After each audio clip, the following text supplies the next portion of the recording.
Chapter 5, Absolutism versus Relativism.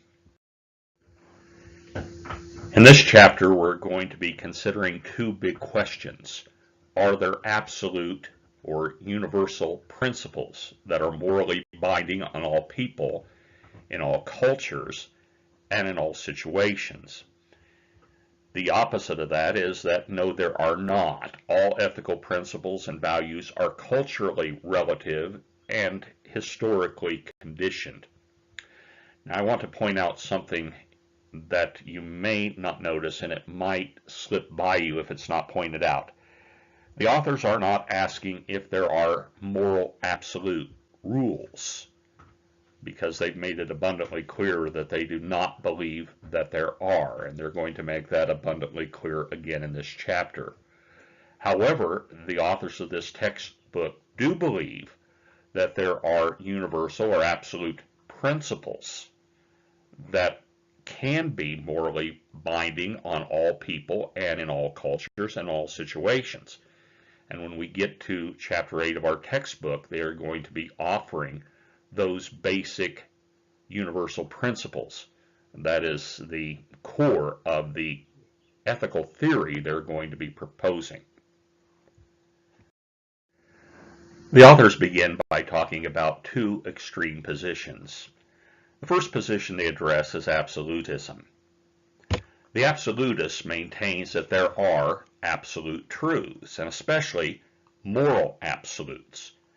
This being the case, all human beings must adhere to these moral truths if they are to be moral. I want to point out that the authors are not talking here about absolute principles, but absolute rules in the old-fashioned traditional sense. Thou shalt not kill, thou shalt not commit adultery, thou shalt not steal, and so forth. The second extreme position the authors discuss is relativism. The relativist maintains that there are no absolutes of any kind, but that everything, and especially morality, is relative to specific cultures, groups, or even individuals. This goes back to the idea we discussed earlier in this course, the idea that morals are invented rather than discovered, and certainly they are not revealed to us from any outside source, or so the relativist would claim. Morals then are a social construct. They're invented by individuals, groups of individuals, and specific culture. So what is morally true in one culture is not necessarily morally true in another. What an individual might consider moral for them is not necessarily someone else's truth. It is not necessarily what would be true for that other individual, because there is no truth. And this would especially be true in the moral realm. We now need to define some key terms. And the first term we're going to define is the term absolute. The authors of our textbook define an absolute as essentially something that is perfect in quality, complete, not limited by restriction or exceptions, not to be doubted or questioned, positive, certain, and unconditional. Now, I would have no problem with this definition except for one phrase, not to be doubted or questioned. I don't believe that there is anyone who has not questioned the rules of their home. Certainly when we were children, when we were adolescents especially, we questioned the rules of our home, and most thinking people will eventually doubt or question the rules. But though you have doubts and questions, you can still be an absolutist. An absolutist does not necessarily say you are not allowed to doubt or question these rules. Some absolutists would certainly say that, but not all absolutists. So it isn't that this definition is wrong, it's that the author is painting with a very broad brush here.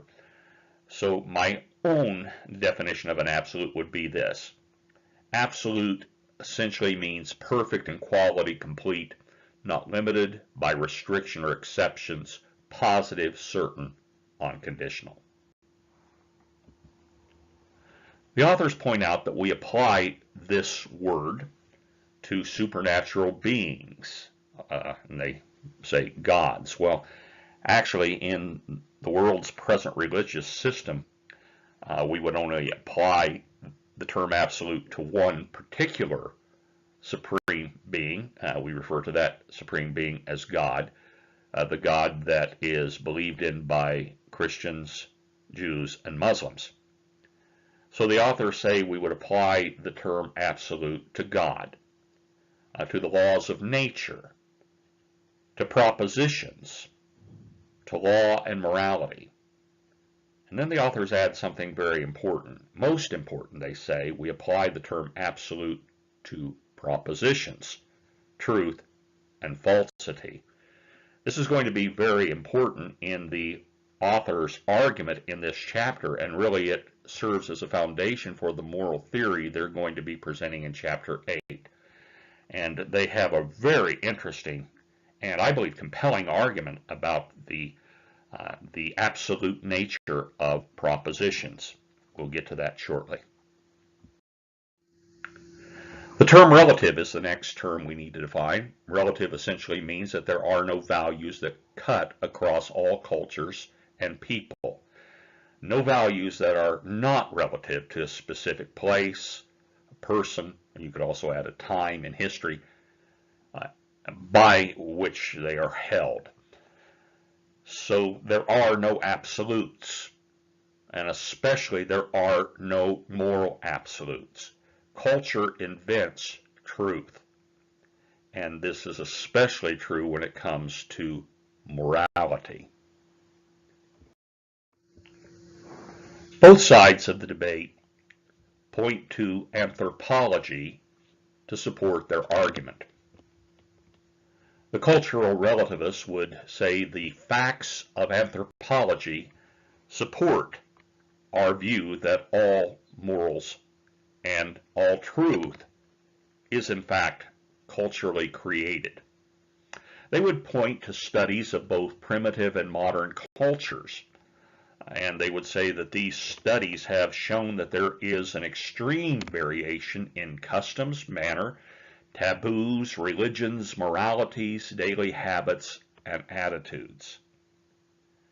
Moral beliefs and attitudes of human beings, they therefore conclude, are absorbed from their time and from their place by what is socially accepted or sanctioned in their own culture. Now, the argument here is based on recent trends in the science of anthropology. There has been a major shift in the way in which anthropologists have gone about their business. There was a time when the science of anthropology was dominated by an interpretive philosophy known as structuralism. And anthropologists used to study cultures to note the similarities. But we have now moved into a post-structural time, and with the ascendancy of postmodernism, anthropologists now focus on the differences between cultures, and they're opposed to the search for the narratives that tended to tie all cultures together through their similarities. The trend now is to see each culture in its own right, independently of all others. And certainly, if you begin to study the cultures of the world, looking for the differences, you're not going to be disappointed in your search. You're going to find that the cultures of this world are indeed very different from each other. And the differences are striking. And it is easy to conclude, as the cultural relativist has, that all truth is culturally invented, culturally defined. The cultural relativists would continue their analysis of the data, and they would say that people in different cultures tend to believe not merely that there is only one true morality, but also that they're the ones that hold to the only true morality. And this would be true of other attitudes as well. The relativists would look at the data and they would say, you know, the interesting thing is, even though cultures differ, there is a structuralist point here. There is something that all cultures seem to have in common. You might notice a little inconsistency in the approach there, that they are drawing universal conclusions and not confining themselves to the relativism, the post-structuralist approach that modern anthropologists prefer. And they say, here's a universal. People in every culture tend to think their culture is right. And when they see things that are foreign to their culture, they conclude that these things are at least strange and in many cases just plain wrong. Now, let me give you an example of this. When I was in India, I didn't know for a long time the importance of washing hands before a meal. The Indians look at Americans and they think we are really gross because we don't wash our hands before a meal.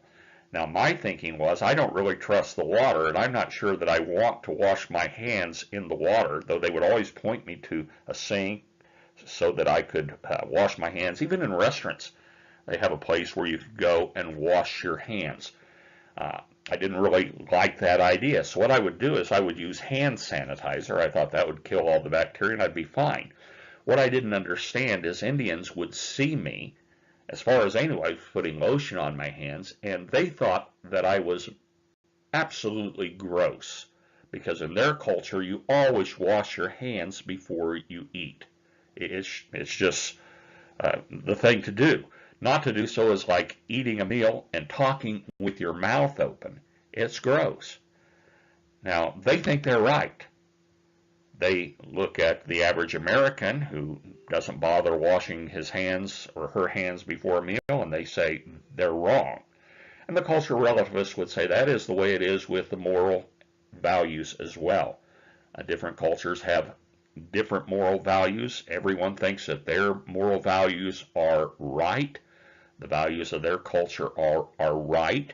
Every culture tends to be chauvinistic. We are the right culture. And the other cultures that don't follow our example are the wrong cultures. The cultural absolutist would also look to the facts of anthropology to support his argument. They would not overlook the differences that the modern anthropologists have highlighted, but they would say that your analysis is incomplete because in noticing the differences you have overlooked the similarities. And if you would look a little closer, you would find out that similar moral principles exist in all societies. All societies have rules in place to preserve human life. Historically, they've had similar rules protecting the sanctity of marriage and rules governing sexual behaviors, prohibiting lying, establishing reciprocal obligations between parents and children, for example. The absolutist would also point out that the cultural relativists are being a little inconsistent in their methodology because they themselves have noticed that there is a similarity between cultures when it comes to the question of morality. The relativist points out that every culture thinks that their moral rules are the right moral rules. That is a cross-cultural similarity. And the cultural absolutist would say there's a lot more of them as well. As we've noted when we've discussed the work of Jonathan Haidt and when we've talked about the Yale Baby Lab, it would now appear that all people have an identical moral pre-wiring. The culture they're born into then attaches or installs the fixtures. But the fixtures are all designed to serve the same function. They give public expression to the moral instincts that now seem to be cross-cultural and yes, universal. So the rules differ, But when we look closely at the rules, we see that the rules seem to be designed to serve the same purpose, to give societal expression to what human beings intuitively believe to be right. There is a naturalistic explanation for this. People in all cultures have similar needs. We need to survive, so you would expect that there are going to be rules that allow human beings to survive and to flourish. People need to eat and drink. They need to procreate. All these things are human needs that exist cross-culturally. They're part of our shared humanity. Expect then that there are going to be similarities in rules because human beings face similar situations. Human relationships seem to be kind of the same in all cultures. We have family, we have the broader culture, we have the relation between siblings, relation between men and women. Human beings everywhere participate in the arts. They use language to communicate. Everywhere we go, we see people giving expression to their spirituality through religion. Family is important in all cultures, though it may be constructed differently from place to place. So the cultural absolutist would say, obviously, the similarities between human beings, the similarities between the situations all human beings face, this is going to be something that is naturally going to result in similar cultural rules, though the rules themselves differ, and the way the rules are expressed, the way the rules are applied, is going to differ from place to place. Cultural absolutists would also note that there are intercultural similarities in the area of sentiment, emotion, attitude. Every human being has to deal with jealousy. Love is a cross-cultural experience. The need for respect. All these things, these similarities, cannot be ignored. And so the cultural absolutist would look at the relativists and say, your data is good. Your observations concerning the great diversity that exists among cultures is well done and timely, but it's incomplete. Because whatever culture we are talking about human beings. And so there are going to be similarities. And any study of anthropology that focuses on one without the other, any system of anthropology that focuses on the diversity without the similarities, or one that focuses on the similarities without taking into note the diversity, is not necessarily wrong, but it is certainly incomplete. Well, let's look at some criticisms that the authors argue to both the absolutist use of anthropological facts and the relativist use of anthropological facts. The authors write, just because cultures differ about what is right and wrong, it doesn't mean that one culture is right whereas the other is wrong. And that is certainly true. The point here is that all difference proves is difference. For the anthropologist who says, we notice great diversity, therefore there are no absolutes, the logical response to that is, I'm sorry, your observations do not prove your assertion. For example, imagine a math class, and there is a very difficult equation given to the class by the teacher as homework. Let's say there's 30 students in the class, and only one of those students gets the correct answer. They show up the next day and they turn in their work, and we have 30 different answers to the problem. The fact that we have 30 different answers does not mean that there is not right or wrong. It doesn't mean that the answer cannot be found. It doesn't mean that there are no absolutes when it comes to that equation, because after all, the diversity of opinion means surely that all mathematical solutions are social constructs, and none of them are really true. None of that is demanded by the facts. Diversity proves diversity. A number of different opinions proves only that there are a number of different opinions. But in the example we're using, it just so happens that there is a right answer, and one of the students arrived at that right answer. Now, because there are so many different opinions, if there was no teacher to decide the matter, if there was no grade book, if there was no standard, well, we might argue around the equation for hours and hours and conclude there is no answer. Or if there is an answer, who can know it? But it isn't logical to assume that diversity proves there is no truth. In the same way, just because a belief is learned or accepted in a culture does not mean that it is true or false or relative only to specific cultures. It's like the math example. Sure, you may have different beliefs in a culture, different beliefs about the nature of ultimate reality. Just because we have difference of opinions from culture to culture does not mean that one of these societies might not have it right. Perhaps a particular culture has access to information another culture does not. So difference of opinion on any subject, including morality, proves only difference of opinion.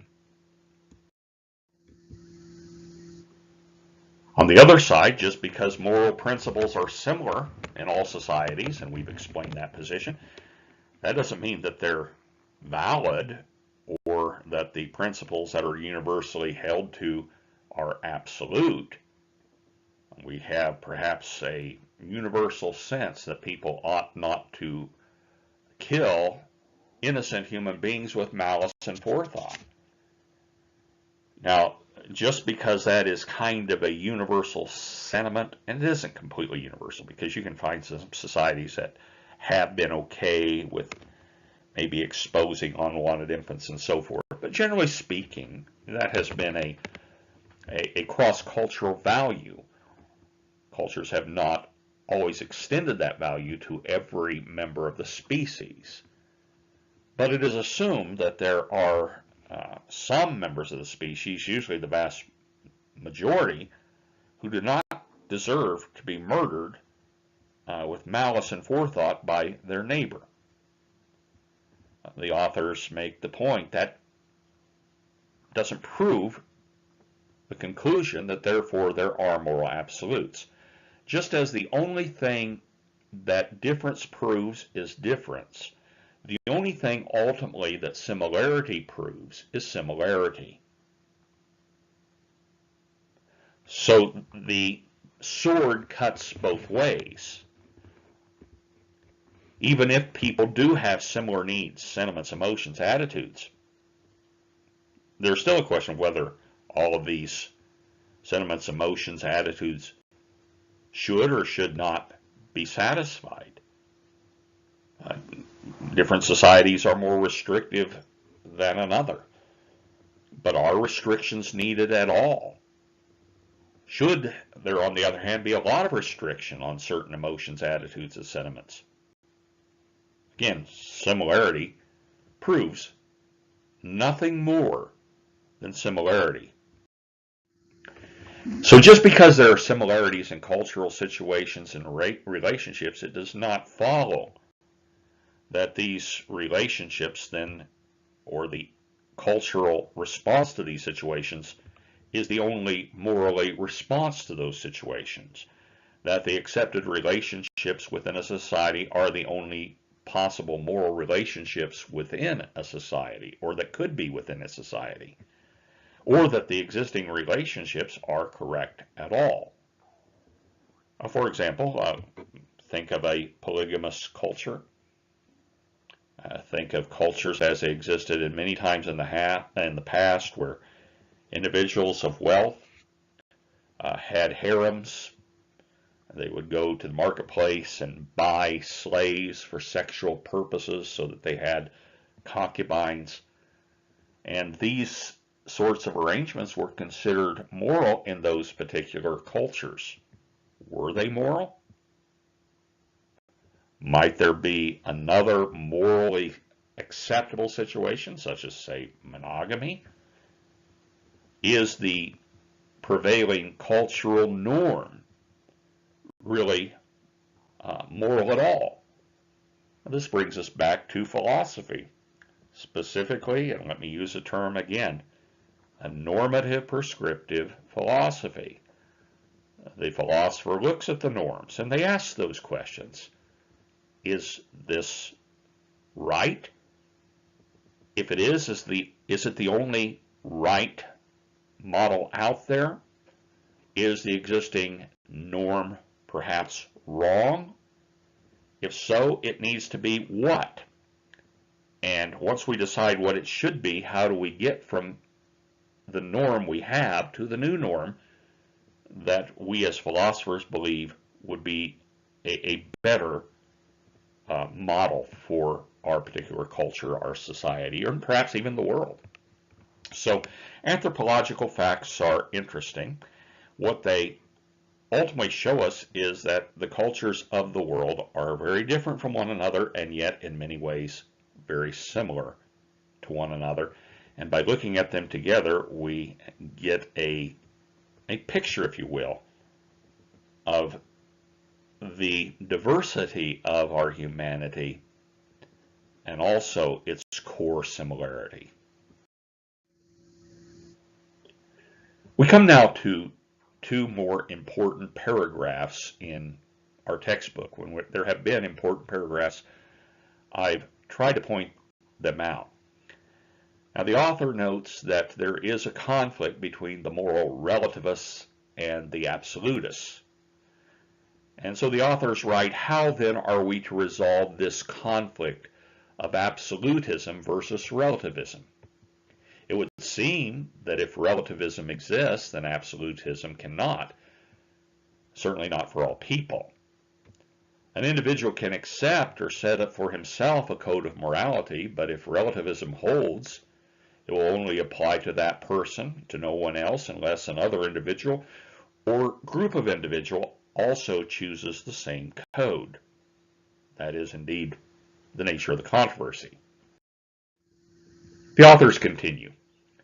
In any case, if moral relativism holds true, there are no absolutes binding any human being to any moral point of view, and to choose an extreme case, we must accept Osama bin Laden's value system as well as Jesus's.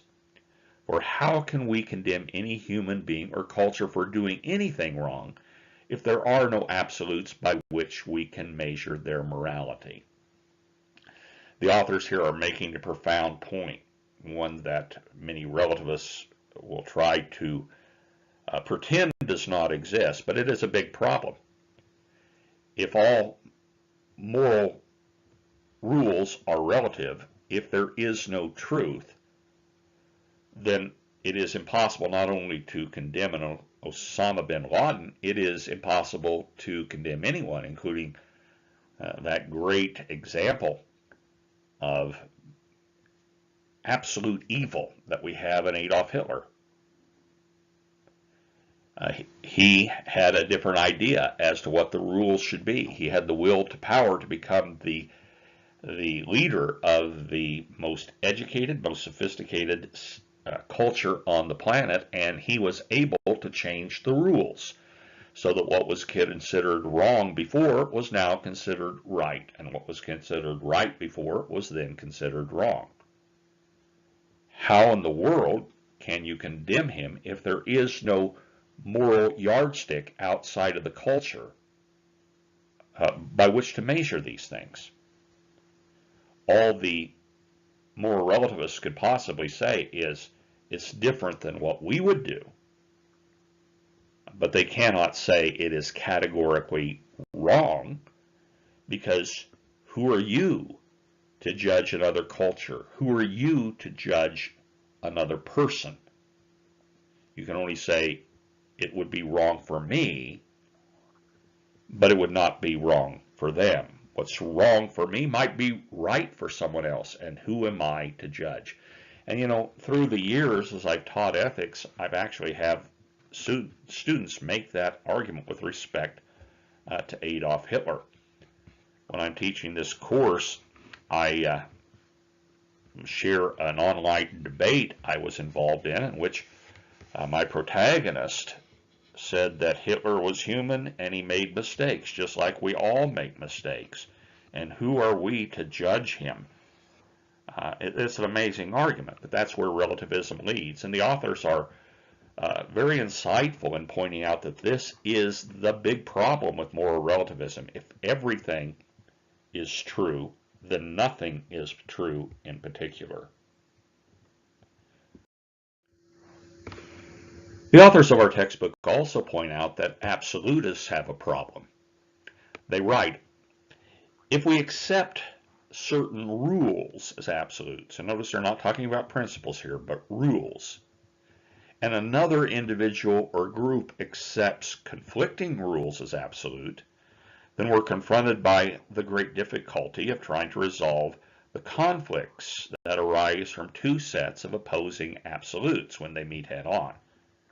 How, when two conflicting moral absolutes collide, can we possibly resolve the ensuing controversy?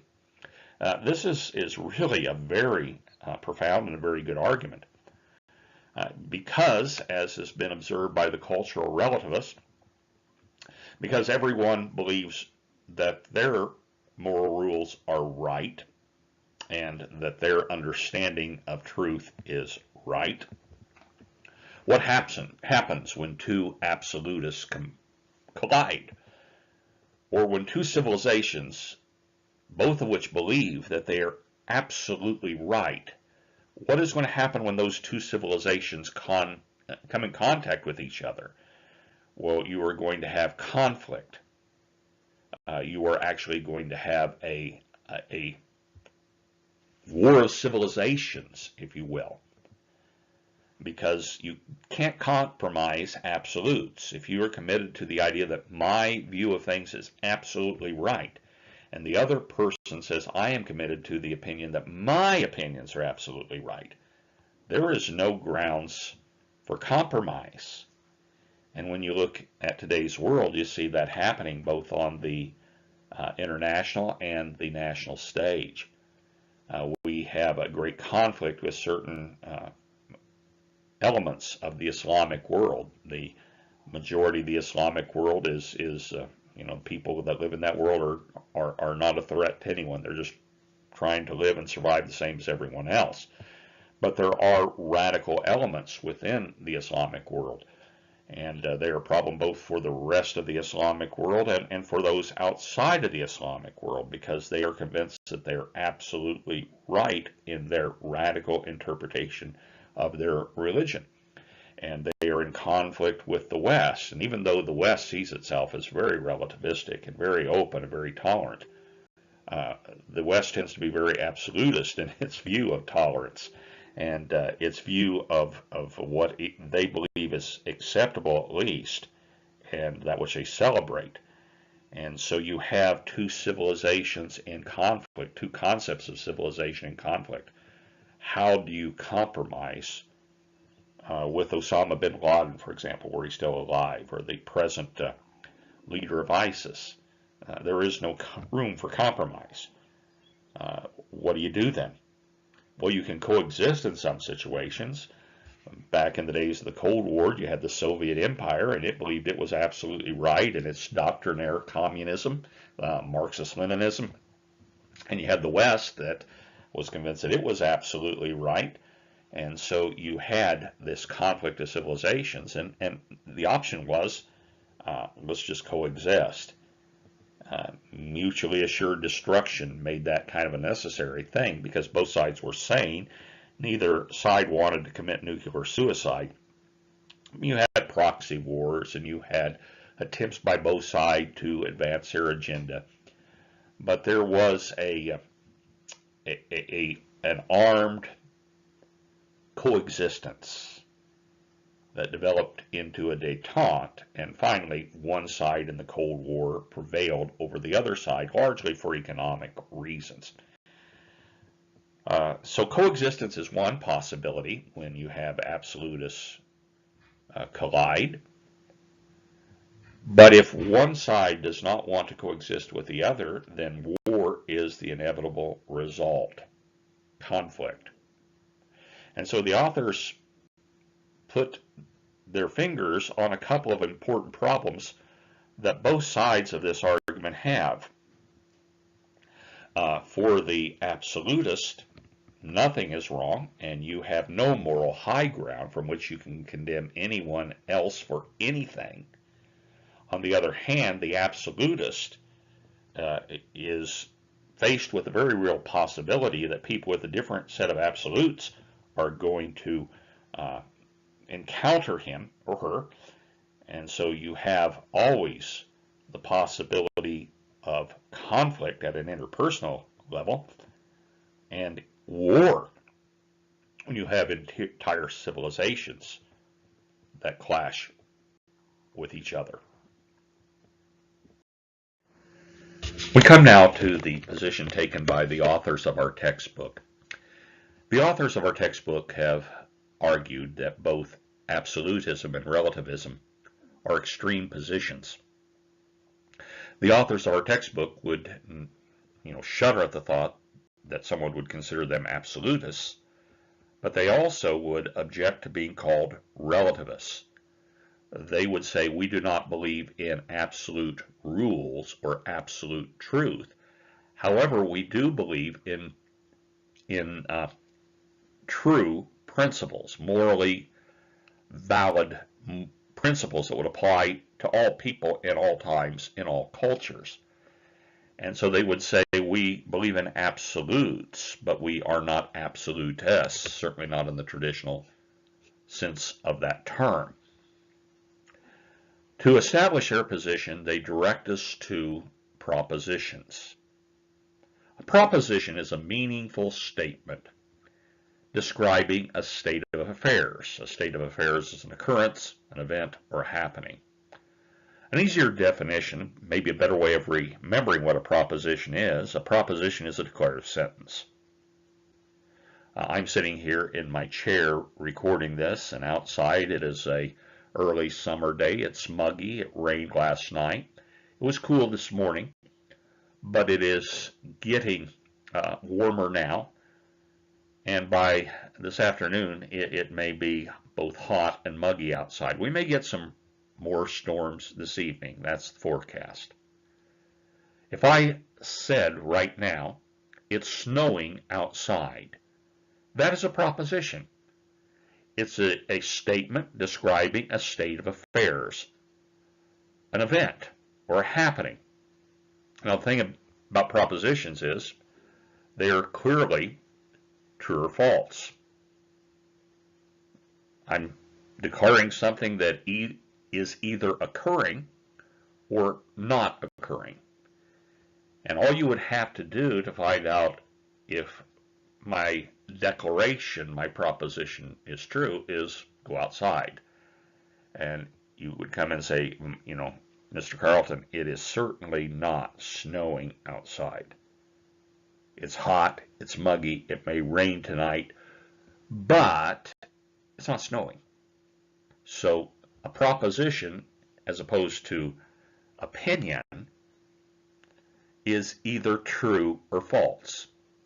Either happens or it doesn't.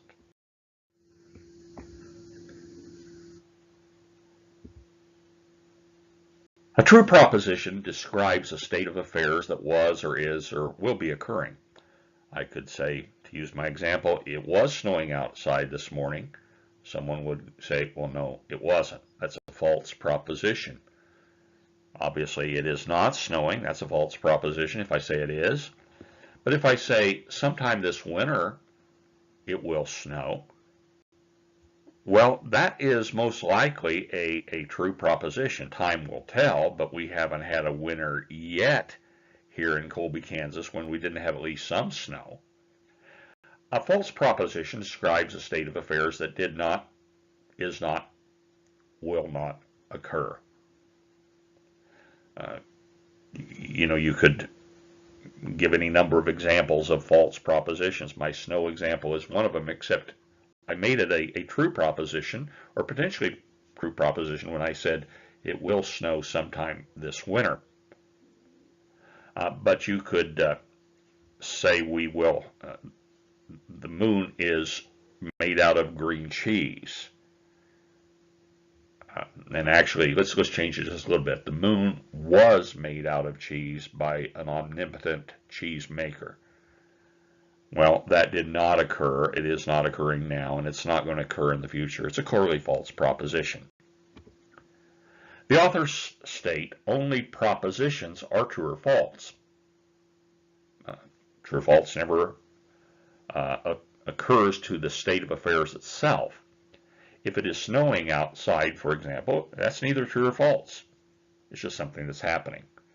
But once I make a statement about what is happening, now you can either verify or falsify my proposition. And the authors say propositions are the only things that are either true or false. We will have some true or false questions on some of the exams in this course. And each one of them is a proposition. And you can answer them true or false because they are declarative statements that are, based on the textbook as the yardstick. It's either what the textbook says or it's what the textbook did not say. Just the way it is. Propositions. The only things the authors say which are either or. This brings us to the question, are there any absolute truths? This is a question that is asking, is there truth that is absolute, that is not relative to what I believe, to my knowledge, to the person, place, or time? With propositions, you could say, yeah, there is such a thing as truth. Going back to my silly example of snowing outside, I say it's snowing outside. You check it out, say, no, it's not. I argue, but I really believe it's snowing outside. Well, that doesn't matter. Your belief is irrelevant.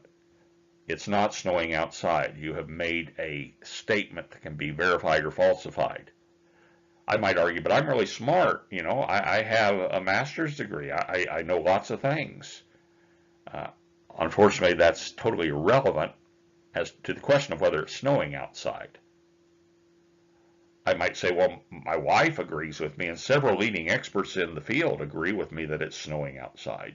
Doesn't matter who the person is. It either is or is not snowing outside. Say, well, from where I'm sitting in my chair, I think it's snowing outside. Doesn't matter. Well, this point in history, doesn't matter. Propositions, if stated accurately, will always make a statement that is either true or false. Now, here's the deal. We may not know which propositions are true or false, but that really has nothing to do with whether the propositions really are true or false. I'll give you the classic two examples of this. Someone says there is a God. Another person says there is not a God. One of those propositions is correct. Now, we may not know which proposition is correct. We may not be able to prove either one of them. I say, I don't believe your proposition. Tough. That doesn't change a thing. The proposition itself is either true or false. Whether I can prove it, whether I know whether it's true or false, totally irrelevant. An accurately stated proposition will always be either absolutely true or absolutely false.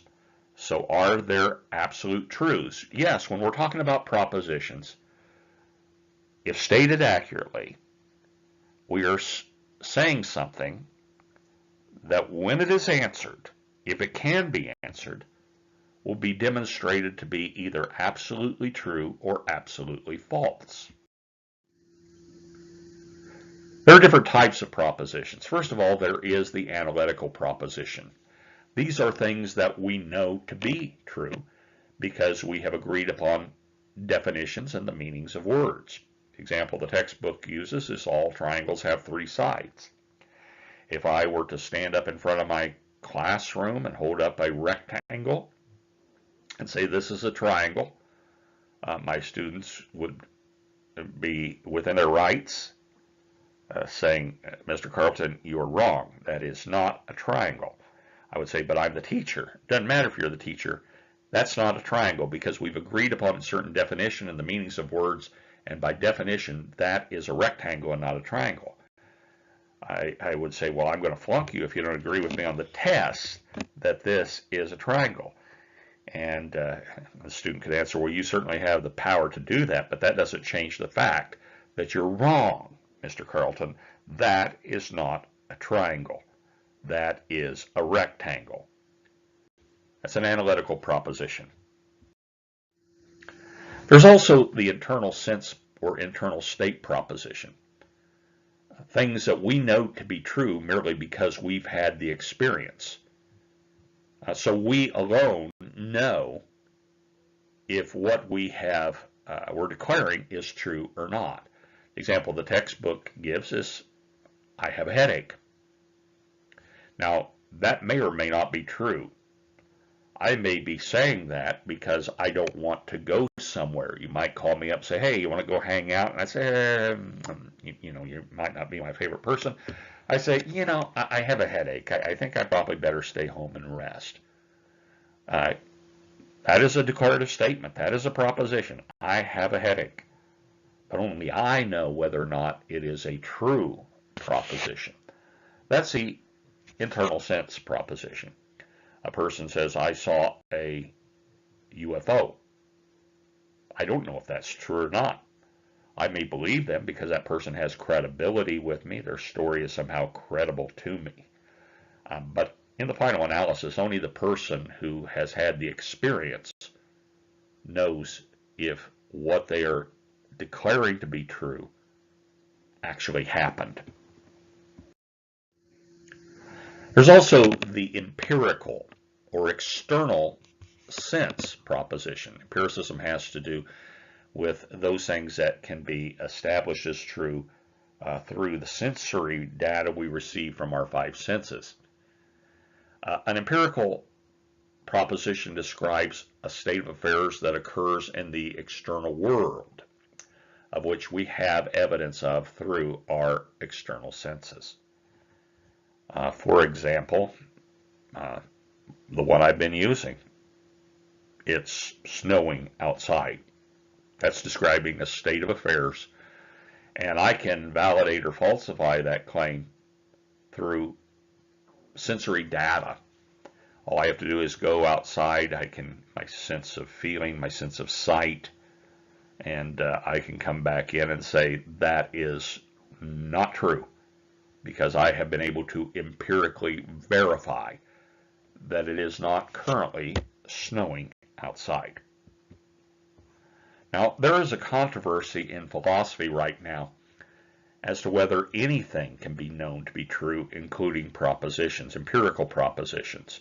All of this has to do, again, with something we've mentioned before, the ascendancy of a philosophical mood, sometimes referred to as postmodernism. The authors, though, say something interesting. They say our own assumption, or my own assumption, is that some empirical propositions can be known to be absolutely true. This is a huge statement. The authors are here admitting that the moral theory that they're going to be presenting is based on their own assumptions, something that cannot be conclusively proven. All rational thought begins with an unprovable assumption. Everyone has to start the reasoning process somewhere. And so when the authors earlier says, well, we're going to reject, say, divine rule non-consequentialism because you cannot conclusively prove your assumption that there is a God, Well, the authors are here making an unprovable statement, an assumption, something that cannot be proven conclusively, and they admit there's controversy about their assumption. Not everyone accepts their assumption, but they're going to begin their reasoning process by assuming something to be true that they cannot conclusively prove. A little bit of inconsistency here, but it's worth noting, because no matter what a person is arguing for, you trace it back far enough, and you're going to discover that they assume certain things to be true. We now come to moral propositions, the subject of this inquiry. Moral propositions are obviously statements about morality, or they're statements that have moral importance. The authors use the example, human beings should never kill other human beings. That is a declaration. That is a proposition. It is either true or false. Now, it is interesting that the authors chose to give us here a very loose proposition. The ends aren't tied up. If I were to give the proposition, I would say something like this: an innocent human being should never be killed with malice and forethought. That tightens it up. But the authors have made it more general, and they have done so for a purpose. We'll get to that in the course of time.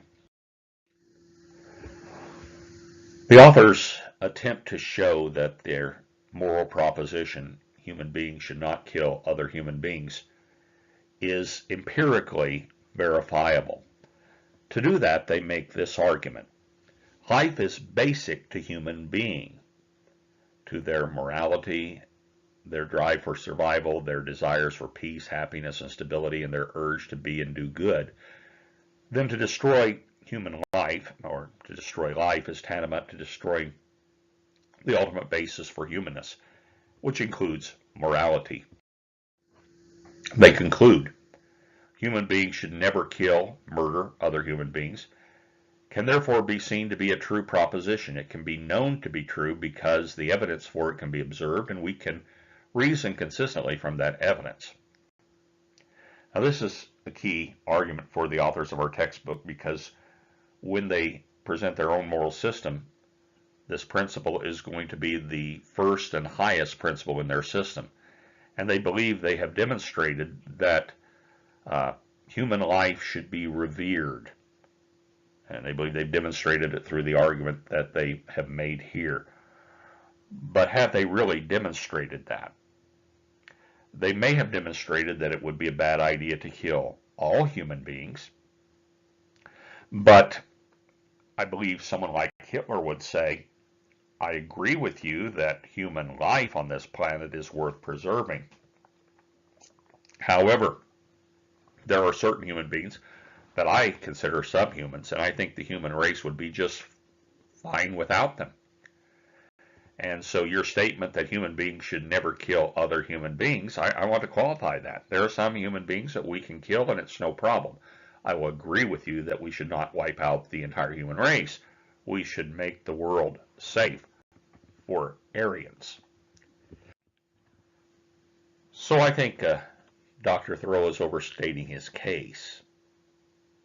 Perhaps he has defended this proposition: the human race should not be completely destroyed. But he has certainly not demonstrated that all the human race is worthy of protection, or that there are not some human beings that the world would be better off without. We now move on to the author's argument that moral propositions, based on the argument he's just made, are in fact a type of empirical proposition. He notes that the way in which we state moral propositions lend themselves to empirical verification, and that they're rational in form. You might not be able to establish empirically the validity of every moral proposition, but there are certainly some that can be empirically verified. First-degree murder, for example, you could do a better job of demonstrating that empirically by observing the human race than the idea that no human being should kill another human being. And certainly they can be dealt with rationally, and so the methodology that you would use in analyzing moral propositions would be the same rationality that you would use, for example, with a proposition that is made by a scientist. A scientist might say the Earth orbits the sun. Of course, that can be validated both empirically and rationally. And the authors of our textbook would say moral propositions are the same sort of thing. They lend themselves to empirical evaluation. That's what sociological studies are all about. And so you can use a scientific method, if you will, to test moral assertions or propositions. So the authors argue moral propositions belong to that larger class of propositions that we have discussed, empirical propositions. They're the same sort of proposition as the proposition I stated when I said it is snowing outside. There are propositions that can be evaluated the same way. All good philosophers, when they're presenting a theory, will consider objections to a theory. And in this case, the authors of our textbook are very good philosophers because they want to present the counter-arguments. They have asserted that moral propositions should be considered empirical propositions.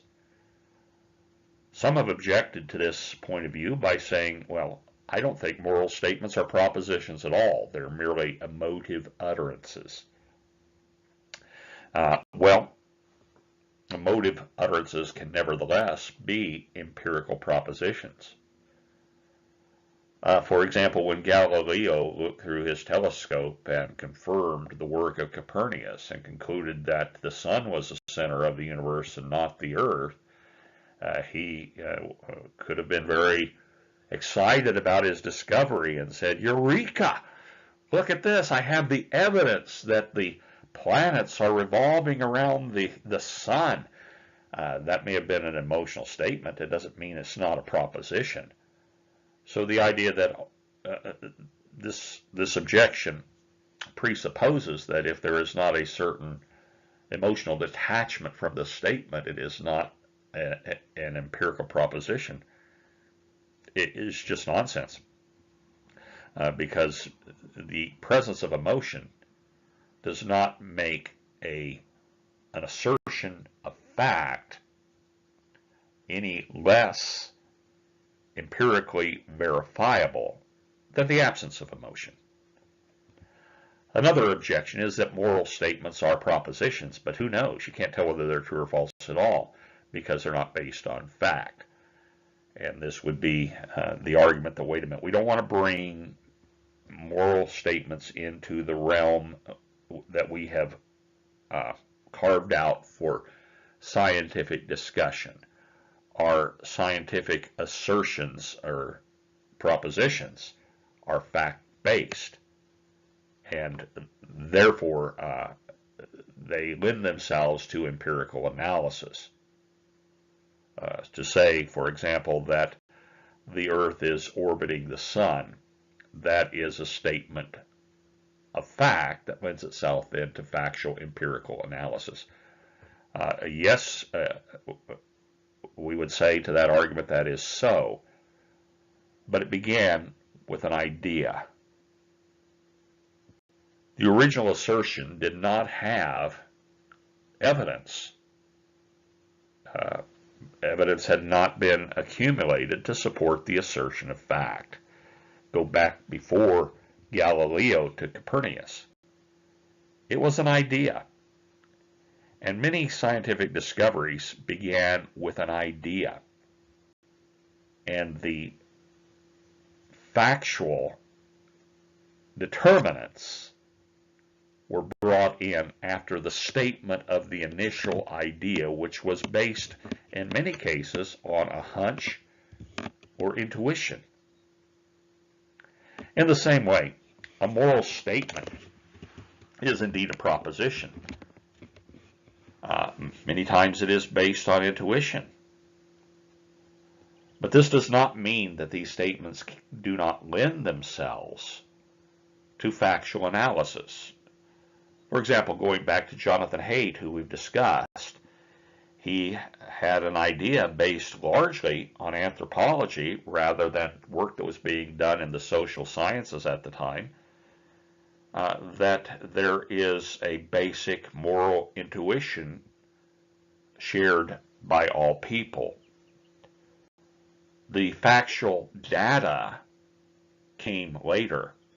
The idea itself, a moral proposition, by the way, just happened to lend itself to empirical verification or refutation.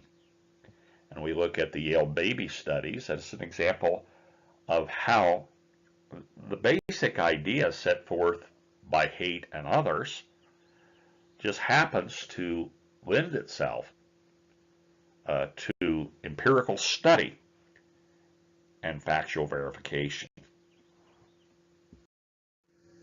We now move to a very interesting, important part of our textbook and a very important part of our author's argument for the moral system they're going to be presenting in Chapter 8. They write, "We're still confronted by the problem of matching propositions to the complexity of human thoughts, feelings, and actions. And to do this, we need to move from the concept of absolutes to that of near or almost absolutes, or basic principles." Now you're hearing the echoes of Lawrence Kohlberg in this, if you're paying attention, and if you remember our discussion of Kohlberg, because he believed that we need to move past the conventional level, which is the world of rules, such as thou shalt not, thou shalt. He says we need to move above that, and we need to move into the realm of absolute or basic principles. And the authors of our textbook are saying the same thing here. They believe they have found that absolute truth can be discovered through the use of propositions. They have argued that moral propositions are empirical propositions, and that many of them lend themselves to empirical validation or refutation. So using that method, we have some moral propositions and we have some empirical evidence that these propositions are more than likely true. But now, how do we make them work in a system that will be workable for the very complex human race? Human thought, feelings, actions. How do we move from the concepts of absolute truth that we have arrived at through propositions to a workable moral system? The author says to do this, we need to move away from absolutism. We cannot go the Kantian approach, where we say, through reason, we can find a set of absolute rules that everyone in every culture has a duty to obey. But we can arrive at some near absolutes, or some basic principles. A basic principle, the authors write, or a near absolute, is preferable because these near absolutes are based on moral propositions. And moral propositions, in their argument, are propositions that lend themselves to some measure of empirical validation. And so they argue that once we find these basic principles, we have found near truth, near absolutes. And so we should adhere to these basic principles unless we really have some very strong justification that would justify disobeying the rule. They write, we must distinguish between the term absolute, as is used to imply the existence of moral laws outside of human beings. They tell us to see chapter 1. And absolute morals, moral laws, chapter 2, divine rule, non-consequentialism or Kantianism. So we need, the authors say, to distinguish between the way in which the term absolute has normally been used and the way they're using it. They're talking about near absolutes, basic principles, which they believe can be established on the basis of reason and evidence. So these are not faith-based absolutes, and they are not absolute specific laws governing human behavior either. They are principles that have been developed as a result of the empirical evaluation of moral propositions. And so what they are going to be proposing, they believe, is based on reason and evidence. It's not based on emotion. It's not based on some religious theory or pre-existing moral code, because they are rejecting the idea that there exists any moral law outside of we human beings. They're accepting the proposition that morality is a social construct, a human invention. But they are saying that this human invention can be established on an absolutely reasonable basis, supported by empirical evidence. The authors continue. It is not suggested here that these arguments have been proved conclusively. That's important. It is not suggested here that these arguments have proved conclusively that there are moral propositions that can be known to be absolutely true or false. Didn't they have a problem with anything that cannot be proven conclusively early in our textbook? If memory serves me correctly, they did. And they said that there are certain moral theories that we need to reject because the basic assumptions of these theories cannot be conclusively proven. And now they're going to say we're going to be presenting a system of our own, but we're acknowledging we haven't proved conclusively the foundational premises of our own theory. They continue, however, we can discover and present evidence for the existence of such propositions, and in reasoning from the evidence, perhaps arrive at something near or almost absolute, if there are such things. They're even questioning whether it is possible to do what they are proposing that they're going to do. This is just a fascinating portion of our textbook here. Those who hold to a divine rule on consequentialism or intuitionism or natural law theory would say, yeah, we can't prove conclusively the premises of our theory either, but we can make strong arguments in support of our assumptions, even though the arguments don't prove our assumptions conclusively. And you're doing the same thing. So Dr. Thoreau, Dr. Krausman, it comes down to this. You prefer your unprovable assumptions to our unprovable assumptions, but it is ultimately just a matter of personal preference, isn't it? I don't know that anyone's ever asked the authors of our textbook or made that argument to the authors of our textbook, but I think it's a good one. But let's accept for a minute that their foundation for their reasoning is as good as anyone else's, even though it can't be conclusively proven. And since no assumption can be conclusively proven, I think it's a fair statement to say that theirs is as good a starting point for a reasoning process as any other. They believe that from their starting point, they can arrive at some almost absolutes, although they question, and I don't know why they would do this, except I think perhaps they realize that what we're doing is ultimately, in many ways, just as much a matter of faith as any other system.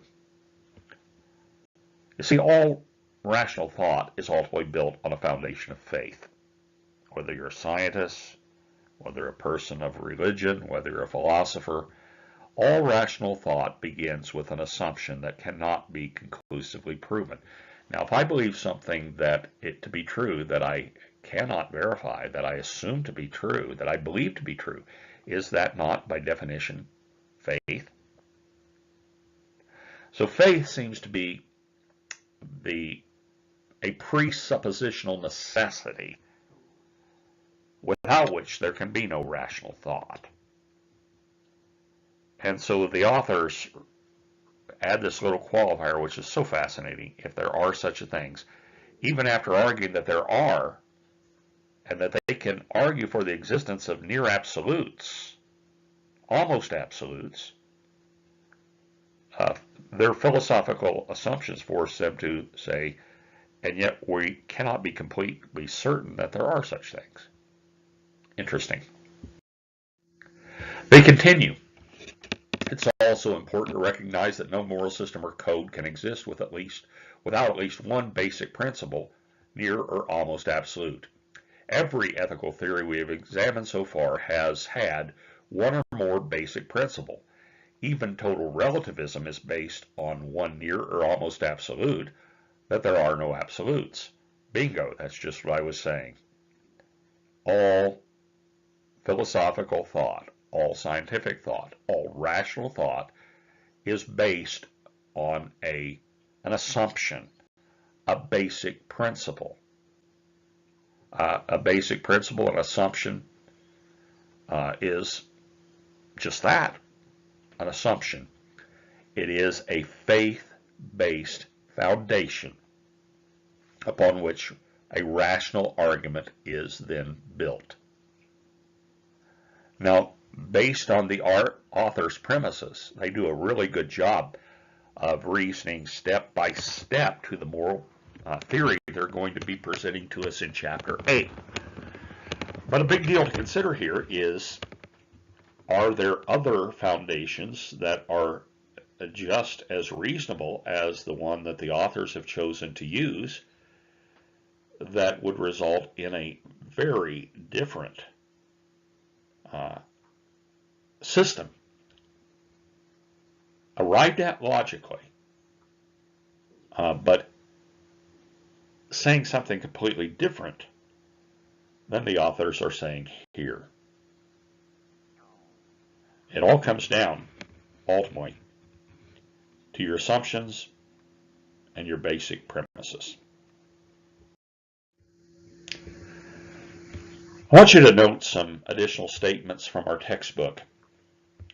The authors write, the greatest problem raised in the absolutism versus relativism controversy is how to introduce stability, order, and security, absolutism, into morality and moral systems while still allowing for individual and group freedom and creativity, relativism.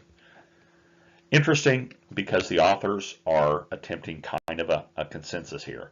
If you've studied some philosophy, a lot of Hegel's dialectic theory is involved in this whole thing.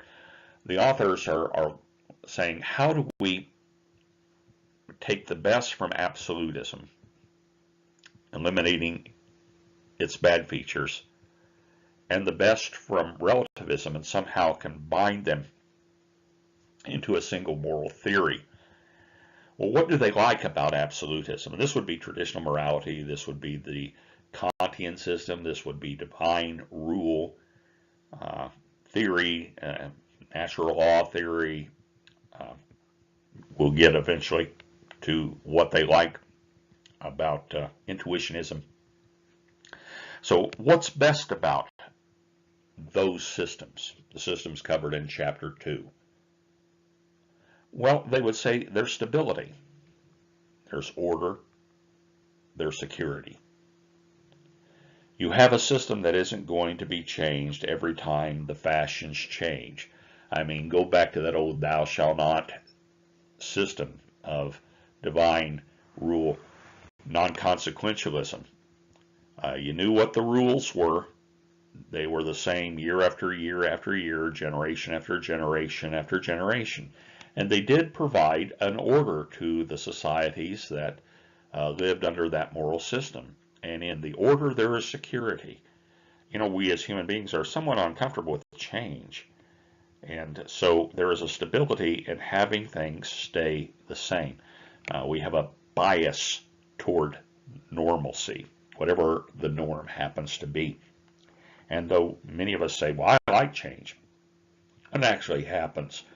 Most of us feel uncomfortable because we do like the stability that comes with a traditional system of doing things. And this would be true in morality. But the author says, you know, I look at that system and it was, you know, so legalistic and so restrictive on the individual.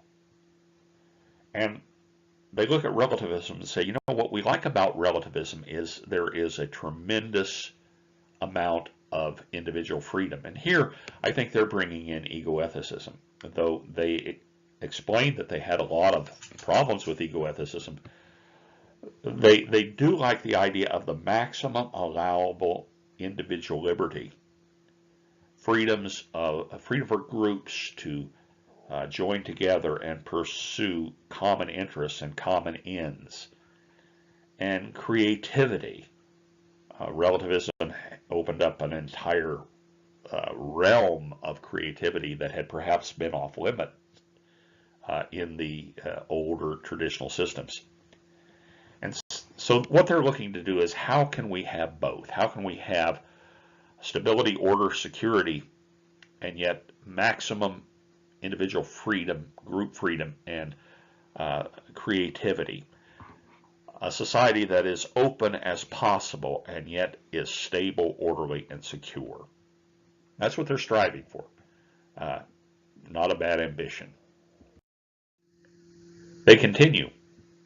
This problem is important because the very crux of a moral system is its ability to match the tremendous complexity of human thoughts, feelings, and actions with absolute moral feelings. Now they're bringing into the intuitionism. They're recognizing an insight from virtue ethics that we don't just want robots. We want to have morality. We want to have a sense of moral outrage when the basic principles are inappropriately violated.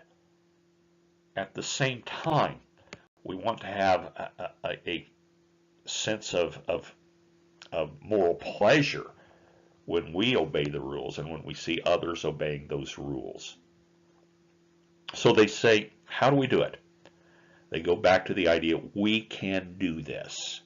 Sounds a little bit like Builder Bob. Yes, we can.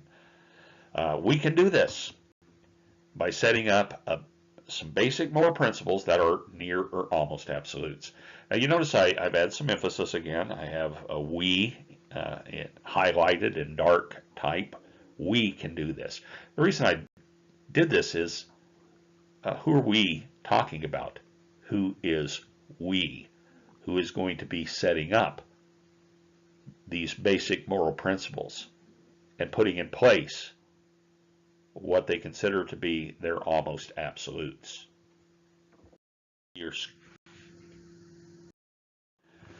To illustrate the who says so problem, we're going to play a little game here called the what if this guy ends up making the rules game.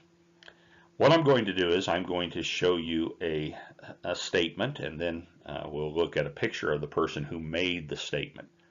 Because throughout human history, certain individuals have made the rules, and not all of those individuals have been good. It's amazing that sometimes some pretty slimy creatures manage to worm their way to the top of the body politic. Well, here's the first statement. I hope I shall possess firmness and virtue enough to maintain what I consider the most enviable of all titles, the character of an honest man. And that guy might do a good job. Who says so problem? Who's going to make the rules? Who's going to set up the absolutes or near absolutes? Well, that man was George Washington. At least for our country, he did a pretty good job laying the foundation for what would become the American Republic. Let's look at another statement. We must smother internal and external enemies. The first maxim of your policy ought to be lead the people by reason, and the people's enemies by terror. Omelets are not made without breaking eggs. Interesting policy. We're going to try to reason with people. If they're unreasonable, we're going to terrorize them. We may have to break a few eggs to make the omelet. Might not be the guy we want making the rules, and yet for a while he did. The statement was made by Maximilien Robespierre, who was the leader of France during the Reign of Terror. He eventually had his own head cut off on the guillotine, but before that, a lot of other people lost their life due to the philosophy he implemented there in France. The who says so problem is important. You can end up with a George Washington, or you can end up with a Robespierre. Here's another statement. No man is good enough to govern another man without another man's consent. Without that other man's consent. That's a great idea, isn't it? That I'm going to rule, but I'm not going to rule without your consent. I'm not going to impose on you things that you don't agree with. That might be a good guy to have making the rules. That was Abraham Lincoln. Most would believe that he was a great president. Many that he was our greatest president, one of the great leaders in the modern era. Who says so? Well, he might be a good guy to say who says so, and to come up with those absolutes or near absolutes that would govern a society. Here's another one. Political power grows out of the barrel of a gun. The philosophy here is I have the gun, I make the rules. I have the ability to force you to go by my set of absolutes or near absolutes, and as long as I have the power to force you to do it, that is my moral justification. The man who made that statement was Mao Zedong, the greatest mass murderer in the history of the world. 50 to 100 million people, probably that high or even higher, died. Because he also had that philosophy, you have to break some eggs to make an omelet. And he broke a lot of eggs. Maybe not the guy you want laying down those absolute or near absolute principles for your society. Here's another quotation. All great things are simple, and many can be expressed in a single word. Freedom, justice, honor, duty, mercy, hope. Well, that might be someone who you could trust to set forth, codify those basic principles and your absolutes. Who said that? Well, Winston Churchill. A mixed record with Churchill. If you were an Englishman, he might be a good guy to make the rules for you. If you were a Kenyan or an Indian, maybe not as much. But the thought itself is a good one. And maybe if he's the head of your particular culture, he'd be okay making the rules.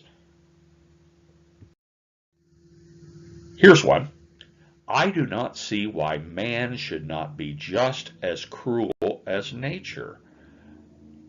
The very first essential for success is a perpetually constant and regular employment of violence. Wow. Why can't man be just as cruel as nature? This was a guy who was really into natural selection big time. And he says we must use violence to advance our agenda.